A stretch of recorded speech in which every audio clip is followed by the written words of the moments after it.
नमस्ते बाबू, आपका स्वागत है हमारे इस चैनल पे। थैंक यू और थैंक यू। बताइए कैसे हैं? हम बढ़िया। बढ़िया हो? और हाँ, एकदम। व्यूअर्स को बता देना चाहते हैं कि हिमांशु बाबू की उम्र मात्र 19 साल की है, जिसमें इन्होंने एमटीएस क्रैक किया है। आई थिंक मुझे लगता है कि सबसे यंगेस्ट अभी तक एमटीएस ये बंदा है ना? तो हिमांशु बाबू, आपका जो रैंक था कितना था? मेरा रैंक 4723। अरे हज़ार में बताओ, हज़ार में। 4723। हाँ, ताकि सामने वालों को समझ में आता है ना कि कितना रैंक था, वो थोड़ा सोचता रह जाता है कि। तो बताओ कैसा एक्सपीरियंस लग रहा है? एक्सपीरियंस बहुत अच्छा लग रहा है। फर्स्ट अटेम्प्ट में ही हो गया फर्स्ट रैंक था ना? Government job. हाँ। हाँ, फर्स्ट ही था। तो फर्स्ट अटेम्प्ट में नौकरी निकलने का खुशी अलग ही होता है ना? वो तो है। चलो बढ़िया है। और कहाँ से हो? हम भागलपुर बिहार से। अच्छा, चलो बढ़िया है। और मतलब ज्वाइनिंग करके कैसा लग रहा है? मतलब ज्वाइनिंग करने जब आए थे तो लगा था 19 साल की उम्र में नौकरी मिल गया यार, अब क्या चाहिए? हाँ, वो तो है। पहले दिन तो हमको वहाँ नीचे में एक गार्ड है बैठा हुआ, वो हमको रोक भी लिया था। बोला कहाँ जा रहा है? हम बोले अरे ज्वाइन कर रहे हैं भैया। तो बोला उसको ज्वाइनिंग लेटर दिखाना पड़ा, तब वो माना। अच्छा, वही बोला कि छोटा लड़का है, कहाँ जा रहा है।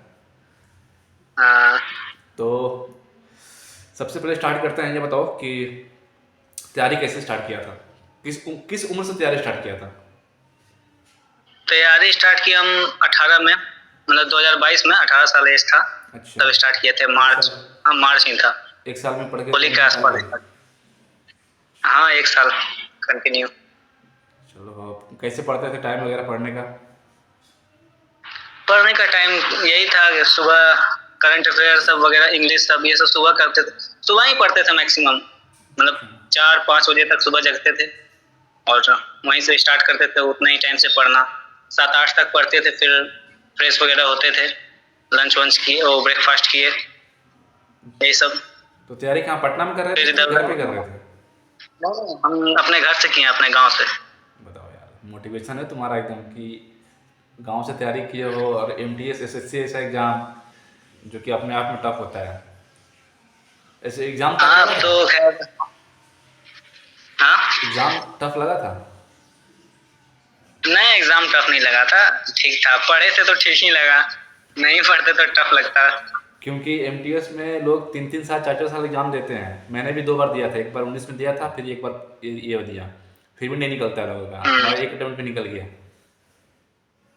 हाँ, एग्जाम पढ़े थे, ठीक था। तैयारी भी ठीक था, लग रहा था कि निकल सकता है। अच्छा, तो एग्जाम दिया तो उस टाइम लगा कि हाँ, अच्छा अटेम्प्ट है, होगा, निकल निकल सकता है। फिर आंसर की आया, और ये इसके सब। अब इसके बाद सीजीएल की तैयारी कर रहे हो? हाँ, सीजीएल कहीं कर रहे हैं। तो सीजीएल की तैयारी कर क्यों रहे हो? जिस उम्र में सीजीएल निकलता है उस उम्र में तुम ऑलरेडी इंस्पेक्टर बन जाओगे। हाँ, जरूरी थोड़ी है 4 साल में हम इंस्पेक्टर थोड़ी बन सकते हैं। हाँ, ये भी अभी तो ठीक है। ग्रेजुएशन भी करना है। नहीं, सही है। तो ये बताओ कि डॉक्यूमेंट क्या क्या लगा था? क्योंकि बहुत सारे लोग पूछते हैं डॉक्यूमेंट वाला, बताओ भैया डॉक्यूमेंट में क्या क्या लगा था? डॉक्यूमेंट में लगा था, जहाँ तक हम एजुकेशनल में देखे तो हायर एजुकेशन जो दिए थे, हम 12th दिए थे, क्योंकि ग्रेजुएशन तो मेरा हुआ नहीं था। अच्छा। तो 10th-12th का मार्कशीट और सर्टिफिकेट चाहिए था, कास्ट सर्टिफिकेट और मेडिकल वगैरह सब तो बनवाना ही पड़ता है। मेडिकल सर्टिफिकेट, कैरेक्टर सर्टिफिकेट, यही सब था। और आइडेंटिटी कार्ड था एक, आधार कार्ड दिए थे, मैक्सिमम तो वही देते हैं सारे, अच्छा। आधार कार्ड। अच्छा, ये और मतलब कैसा लगा जब इनकम टैक्स में हो गया तो? बहुत अच्छा लगा, मतलब हम जब एग्जाम दिए थे तभी चाहते थे कि अगर एसएससी एमटीएस के थ्रू हो तो हमको इनकम टैक्स डिपार्टमेंट ही मिले, अच्छा। क्योंकि डिपार्टमेंट भी बहुत अच्छा है, प्रमोशन भी अच्छा है इसमें, बढ़िया है। इसीलिए। ठीक है, उसके बाद फिर जो वहाँ से, जैसे कि बहुत से लोगों को डाउट होता है कि डॉक्यूमेंट को लेकर मेरे पास बहुत क्वेश्चन आता है कि सर डॉक्यूमेंट ऐसा है वैसा है। एक बार अच्छे से बता दो कि डॉक्यूमेंट क्या क्या लगा था, कैसे कैसे बनवाया था पूरा। डॉक्यूमेंट 10th-12th का मार्कशीट और ये सर्टिफिकेट तो खैर मिलता ही है सबको। मेडिकल करवाए थे अपना सदर अस्पताल में भागलपुर में, हम लोग में सब शायद सारे डिस्ट्रिक्ट में होता है, डिस्ट्रिक्ट हॉस्पिटल। वहीं से बनवाए थे मेडिकल सर्टिफिकेट। और कास्ट सर्टिफिकेट तो अपने तहसील या फिर ब्लॉक से बनाना ही पड़ता है, अंचल से।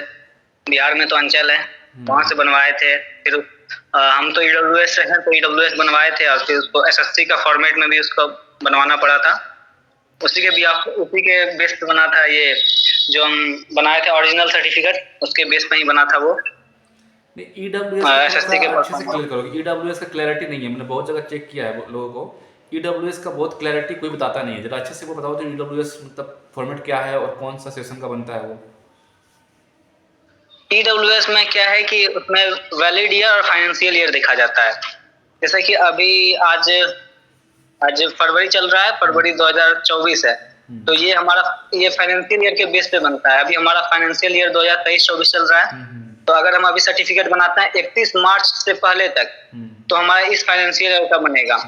और इस फाइनेंशियल ईयर में जो भी वैकेंसी आएगी, अभी जैसे 31 मार्च तक कोई वैकेंसी आई तो उसके लिए ये वैलिड होगा।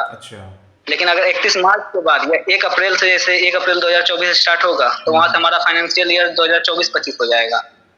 तो उसके लिए हम लोगों को उस टाइम पे ही बनवाना होगा। अभी का बनवाया हुआ उसमें वैलिड नहीं होगा। वो खैर डिपार्टमेंट पे भी डिपेंड करता है, लेकिन सारा डिपार्टमेंट तो ऐसा ही होता है नोटिफिकेशन में भी। तो अभी तो 23-24 चल रहा है, 31 मार्च तक बनवाएंगे तो 23-24 का बनेगा। और उसमें 2 ईयर लिखा रहता है, एक वैलिड ईयर जो कि अभी चल रहा है 23-24 चल, और उसमें फाइनेंशियल ईयर लिखा रहेगा 22-23, क्योंकि वो 1 साल पहले उसमें दिया रहता है, उसी के बेस पे बनता है। बस यही है। मेनली EWS में तो फाइनेंशियल ईयर और वैलिड ईयर ही देखा जाता है। अच्छा ये बताओ कि वहाँ पे EWS को लेकर कुछ डॉक्यूमेंट वेरिफिकेशन में कुछ रिजेक्शन हुआ था किसी का? नहीं, किसी का नहीं हुआ था। मेरा खुद प्रॉब्लम था, लेकिन फिर एफिडेविट से सारा सही हो गया। अच्छा, एफिडेविट का कमाल हो गया ना सारा। डिपार्टमेंट वाले ही गाइड कर दिए। अच्छा। और रिजेक्ट नहीं करता है किसी को, इतना तो हमको भी डर लगा था कि यार फर्स्ट अटेम्प्ट में निकल गया है, कहीं रिजेक्ट ना हो जाए। बहुत डरे हुए थे, लेकिन हो गया। सबके साथ ही ज्वाइन किए। चैनल से कुछ हेल्प मिला था मेरा जो स्टार्ट किया था उससे? हाँ, हम उस पर कमेंट भी किए थे, आपसे पूछे भी थे। आपका तो DV शायद 22 या 23 नवंबर को था, 23 को। मेरा 28 नवंबर को। तो पूछे भी थे आपसे भी कमेंट से, आप रिप्लाई भी दिए थे। आप ही बोले थे कि जाओ DV को तो अटेंड करना। अच्छा, तुम भी थे ना? हाँ, याद है। हाँ। नहीं, स्टार्ट इसीलिए किया गया था कि बहुत लोगों को डर लगता था। चलो ये तो बढ़िया है, सर्विस का हो गया। और यहाँ गुड़गांव में हो ना अभी? हमारे साथी हो? हाँ, बगल में ही है, ज़्यादा दूर नहीं है। अच्छा, चलो थोड़ा सा ये बताओ स्टार्टिंग से कि जो नए लड़के हैं ना, चैनल पे बहुत कमेंट आता है नए लड़कों के लिए कि सर तैयारी कैसे करें। अब 19 साल में तुम निकाले हो तो तुमसे बेहतर कौन जान सकता है। हम लोग उतना अच्छे से नहीं जान पाते हैं कि मतलब स्ट्रेटजी कुछ बताओ अपना, ताकि सामने वाला तैयारी कर सके। नहीं, हम अपना बताते हैं। तो हम पहले स्टार्ट किए थे, राकेश यादव सर का मैथ का बैच लिए थे हम। मार्च में आया था, हमको याद है। होली का ही टाइम था, उसी टाइम पे बैच लिए थे हम 2022 में। राकेश यादव सर का लिए थे, और इंग्लिश दोनों स्टार्ट किए थे मार्च में ही। इंग्लिश धर्मेंद्र सर का लिए थे, और DSL उनका एक यूट्यूब पे चैनल है, उन्हीं से लिए थे। तो ये दोनों यहाँ से स्टार्ट किए। और मतलब रेगुलर था, ज्यादा नहीं पढ़ते थे, उतना पढ़ना पॉसिबल भी नहीं है जहाँ तक हमको लगता है। हम तो नहीं पढ़ पाते हैं, वो दूसरा को पता नहीं। तो बस रेगुलर पढ़ते थे। और उन्हीं का बुक भी लिए थे हम, राकेश यादव सर का मोटा वाला बुक, लाल वाला जो मैक्सिमम लोग लेते हैं, तो वो वाला ही बुक लिए थे। बस वहीं से तैयारी स्टार्ट किया, डेली पढ़ते थे उनसे। फिर 1-2 महीना के बाद रीजनिंग का भी क्लास ले लिए। और GK GS तो शुरू में हम खान सर से किए थे 6-7 महीना, हिस्ट्री पॉलिटी वगैरह। और फिर जब एग्जाम नजदीक आता गया, तो जब पैटर्न चेंज हुआ जनवरी 2023 में, जब नोटिफिकेशन आया था, तो पैटर्न चेंज कर दिया कि मैथ और रीजनिंग को हम क्वालिफाई बना देंगे। तो मेरे पास अच्छा अपॉर्चुनिटी आ गया। हमको लगा कि अब हो जाएगा, क्योंकि मैथ रीजनिंग में थोड़ा कंपटीशन टफ कर दिया जाता है। हाँ, रियलिटी है, क्योंकि सारे बच्चे अच्छा स्कोर करते हैं उसमें। और इसमें इंग्लिश और GK तो थोड़ा हो जाता है, मेन यही है डिसाइडिंग फैक्टर, तो यही बन जाता है ना रिजल्ट में।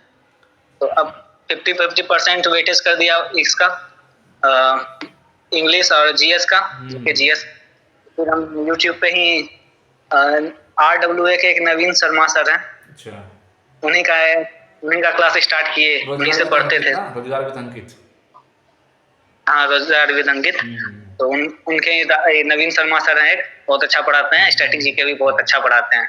तो जब उनसे पढ़ना स्टार्ट किया और जब टेस्ट वगैरह सब मारते थे प्रीवियस ईयर का, तो इम्प्रूवमेंट देखे खुद में। 1 महीना पढ़े तो देखे इम्प्रूवमेंट, तो उन्हीं से पढ़ते गए, 3-4 महीना कंटिन्यू उन्हीं से पढ़े, बस यही था और कुछ नहीं। और मॉक और वगैरह, क्या इंग्लिश, क्या मॉक टेस्ट?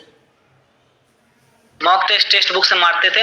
मॉक टेस्ट में सिर्फ यही मारते, प्रीवियस ही मारते थे, प्रीवियस ईयर, और ऐसे कुछ नहीं, बस प्रीवियस ईयर। उसमें अच्छा स्कोर आता था तो लगता था कि हो सकता है। है ना, सही है। नहीं, तुम्हारा स्ट्रेटजी पूरा क्लियर है। और पढ़ने का टाइम वगैरह? पढ़ने का टाइम हम सुबह ही पढ़ते थे, सुबह ही जगते थे 4-5 बजे तक। किसी दिन 4 बजे भी जग गए, फ्रेश व्रेश हुए, और 5 बजे जगे तो बेड पे ही थोड़ा करंट अफेयर देख लिए। करंट अफेयर तो सब उसी से देखते हैं, मैक्सिमम लोग तो इसी से देखते हैं। क्या नाम है, गौरव सर, कुमार गौरव सर, गौरव सर, हाँ, उत्कर्ष वाले ना, क्लासेस के। उत्कर्ष का जो है। हाँ, उन्हीं से देखते थे। चलो बढ़िया है। और जैसे बस कि ये, तुम्हारा इंटरव्यू बहुत मतलब इम्पोर्टेंट हो गया ना, क्योंकि जो लड़का भी 12th पास किया तुमको जरूर देखेगा वो, उसके लिए तुम रोल मॉडल हो, क्योंकि एसएससी ऐसा एग्जाम अपने आप में मतलब, क्योंकि यूपीएससी के बाद एसएससी ही आता है देखा जाए तो सेंट्रल लेवल पे। हाँ तो एसएससी का सबसे छोटा छोटा एग्जाम है, लेकिन इसमें आराम बहुत है। और सबसे इम्पोर्टेंट क्वेश्चन ये हाँ, बताओ कि ऑफिस में काम क्या करते हो? ऑफिस में कम डाटा, अभी तो हमारा डाटा एंट्री ऑपरेटर है, मतलब वो मैम है, तो उन्हीं के साथ बस काम करते हैं, डाक डिस्पैच का काम करते हैं, इनसाइट चलाते हैं, कुछ भी मतलब सिस्टम पे ही काम होता है, कंप्यूटर पे ही, अच्छा। और एक्स्ट्रा कुछ नहीं। और चाय पिलाने वाला काम? ना ना, वो सब कुछ नहीं है, वो प्राइवेट स्टाफ को रखे हुए हैं। नहीं, ये बहुत वो है, वो मतलब एक सब, तरह से बहुत वायरल है कि एमपीएस को चाय पिलाना हाँ, ये पड़ता है। बस एक अफवाह है। हाँ, ये बस अफवाह है। हम सारे एमटीएस को देखे हैं, सब यही काम कर रहे हैं, हम ही लोग सब तो कंप्यूटर पे ही काम करते हैं। तो फाइनली अच्छा लग रहा है ना एमटीएस ज्वाइन करके? हाँ, बहुत अच्छा लग रहा है, इसमें प्रमोशन भी अच्छा है। प्रमोशन क्या क्या है? प्रमोशन प्रमोशन पहला प्रमोशन टैक्स असिस्टेंट है, जो कि सीजीएल का पोस्ट है। सीजीएल का पोस्ट है, हाँ। फिर सीनियर टैक्स, और ओएस, अब तो दोनों मर्ज हो जाएगा जहां तक हम सुनने में आया है। फिर भी वो 4200 ग्रेड पे है, सीनियर टैक्स असिस्टेंट। फिर इंस्पेक्टर है, फिर आईटीओ है, अच्छा, फिर एसीआईटी है, असिस्टेंट कमिश्नर। तो वहां तक तो बहुत नहीं जा मेरा पाओगे एकदम, एमटीएस के थ्रू। एमटीएस के थ्रू जहां लास्ट इंस्पेक्टर तक तक जा सकते हो। जो भी हो, अच्छा ही है। चलो बढ़िया है। और लास्ट में थोड़ा सा अच्छे से ब्रीफ कर दो कि क्या करना चाहिए जिनका एग्जाम निकल नहीं रहा। अब इस उम्र में एग्जाम निकाले हो तो कहीं ना कहीं टैलेंट तो तुम्हारे अंदर है, और एक चीज़ और सुने हैं कि बहुत टॉपर हो कहीं ना कहीं के। नहीं, मेनली है कि अगर प्रीवियस ईयर पे फोकस करते हैं तो एग्जाम तो निकल नहीं जाएगा, क्योंकि अब एमटीएस में तो खास करके प्रीवियस ईयर पे करना ही चाहिए, क्योंकि इंग्लिश है और जीके जीएस है। ये तो अब ऐसा तो है नहीं कि इसमें कुछ चेंज होगा। स्टैटिक जीके वही वही 5 साल 6 साल का पीछे वाला उठाएगा, वही पूछा जाएगा, सीधी बात है। ये बहुत इसमें तो इम्पोर्टेंट है। क्वेश्चन रिपीट होगा। मैं भी बोलता हूँ कि प्रीवियस ईयर बहुत, जरूरी है प्रीवियस ईयर। हाँ, प्रीवियस ईयर बहुत जरूरी है। और पढ़ने के लिए मोटिवेशन कहाँ से मिलता है ये बता दो। पढ़ने के लिए क्या मोटिवेशन, हम लोग तो middle class, below middle class भी नहीं बोलना चाहिए। तो अपना फाइनेंशियली, जो घर का फाइनेंशियल है कंडीशन, उसी को देख के लग जाता है कि यार होना चाहिए, होना चाहिए। कुछ तो करना होगा, और क्या। तो फाइनली जॉब में अच्छा लग रहा है ना? हाँ, बहुत अच्छा लग रहा है। चलो बढ़िया है। ठीक है, फिर अनिक का ख़त्म करते हैं इस इंटरव्यू को यहीं पे। अच्छा, ठीक है, ओके, थैंक यू। बहुत अच्छा लगा हमको।